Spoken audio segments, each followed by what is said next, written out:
Okay, so my name's Andrew Kirby. I earned $700,000 in 12 months, age 22, and I made one video talking about my personal story, the highs and the lows, and how I did that. I made another video sharing some of the higher level wealth principles and the mindsets needed in order for that to happen. And you guys loved those videos. But the number one piece of feedback that I got was that you wanted to see steps that you could follow to start earning an income online. Steps you could follow that could reach you to financial freedom. And this video is my attempt at that.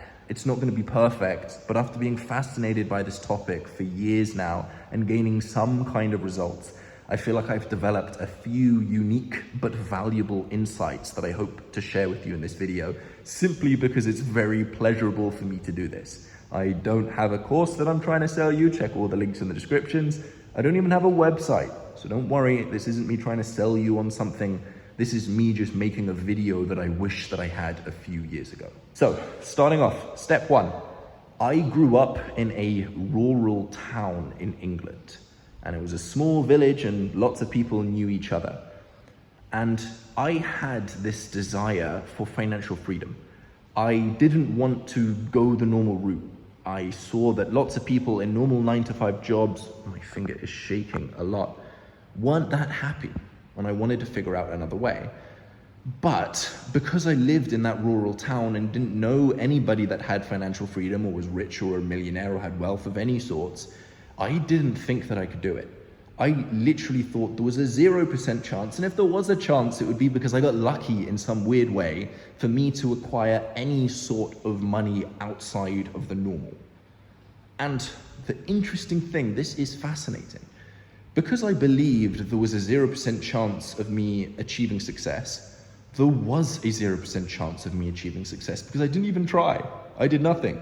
And if you don't try to get something, you're not going to get it unless you get incredibly lucky.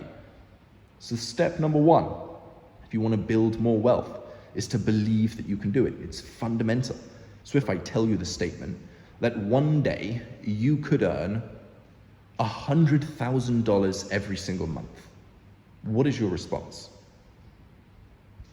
Do you believe that you could do that? If yes, great. If no, then why? Why couldn't you earn $300,000 a month? You need to observe your brain's answer to that question, because in the answer to that question will give you the data needed to figure out why you don't believe that you can get what you want. And for most of the reasons that people come up with, of the things, the barriers that are stopping them from achieving what they want, if you analyze them, if you really look into them, if you get other people's perspectives on them, they will tell you they are simply not true.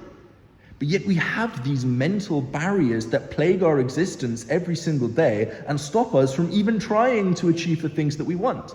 Making money is a skill, and all skills can be learned. That's why there is skill. The next question becomes, how do you learn the skill of making money? And the answer to that is the internet. Everything that I've learned from step 0 to step 100 was learned on the internet. I attended marketing at university, and one of the main reasons that I dropped out was when I realized that even though I had an online business, I was applying literally none of what I was learning in my marketing degree online. Everything I learned was from the internet, which is beautiful because now almost all of the planet has access to the internet. Almost all of the planet has access to the exact resources that I used to develop the mindsets, to lay out the plan and the steps and the strategy in order to get to the point where I'm financially free.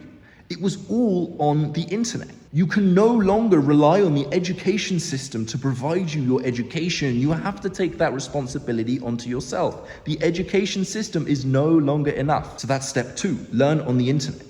And as Naval says, free education is abundant because of the internet, but the desire to learn is scarce. And that's step 3, have the desire to do it.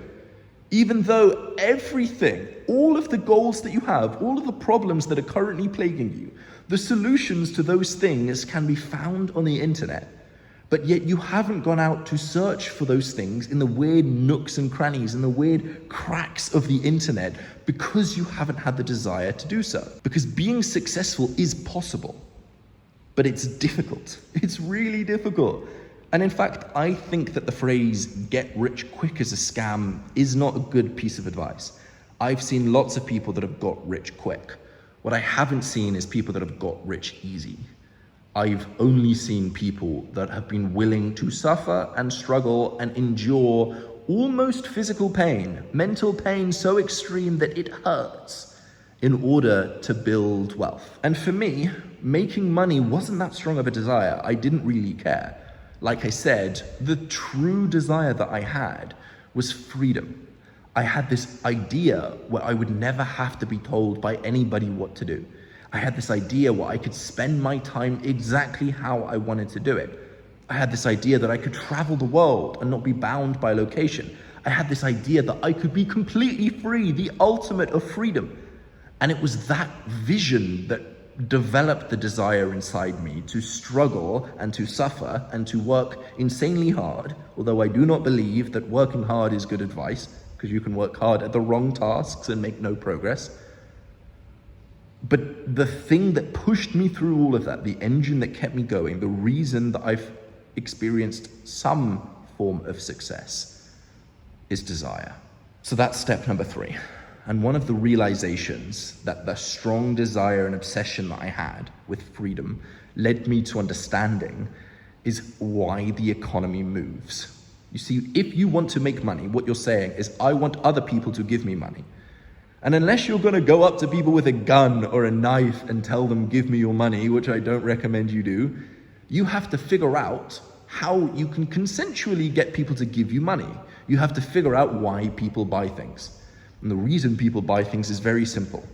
Humans are in a constant state of desiring, as we've just talked about. And humans will spend money if they believe that something, a product or a service, will help them fulfill their desires. And people either want to get closer to something, or they want to get further away from a problem that they're having. That's why people spend money. They believe that something will solve their problems, or they believe that something will help them reach their desires. They will be happy to spend money for that. So when it comes to making money, there are 2 questions at the core of everything. Number 1, what do people want? And number 2, how can I help people get what they want? That's it.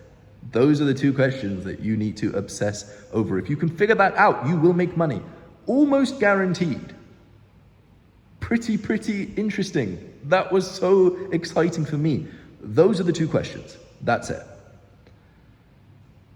But then, if you're running around and you're trying to figure out what people want, you're going to face a problem.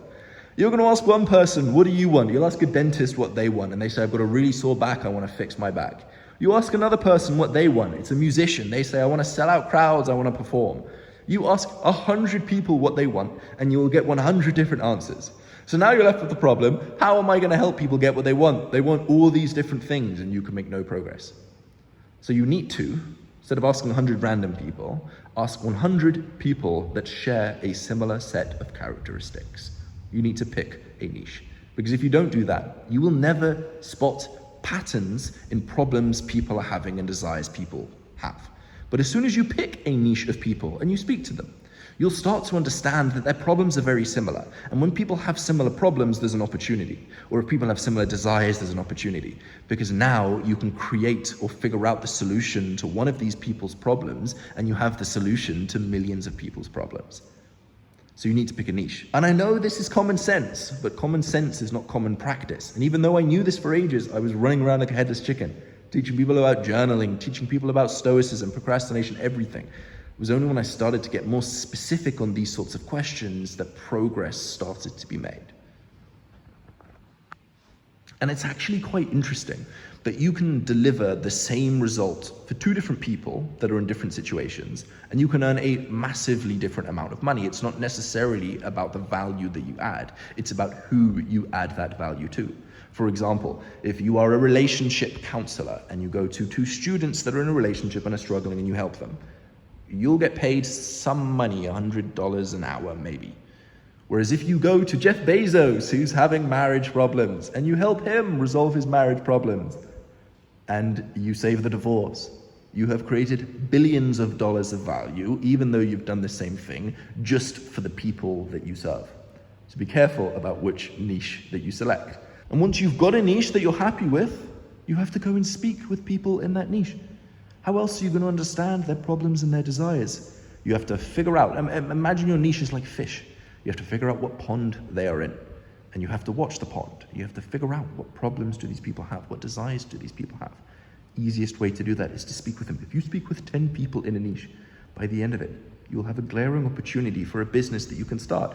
Don't just come up with an idea and think, I'm going to start this business. Well, that's a cool idea. No, don't do that, because you'll be a solution in search of a problem. You'll make something that people don't want. And if you make something that people don't want, you won't make any money. This is the biggest mistake that most people make. Don't come up with an idea. Go and speak with people, ask them about their problems, ask them about their desires, and they will literally tell you what business to start. And make notes of all of these different things. Once you've made a note, what you will understand is that people are here, they want to get to over here, and there are 10 problems that are stopping them from getting there.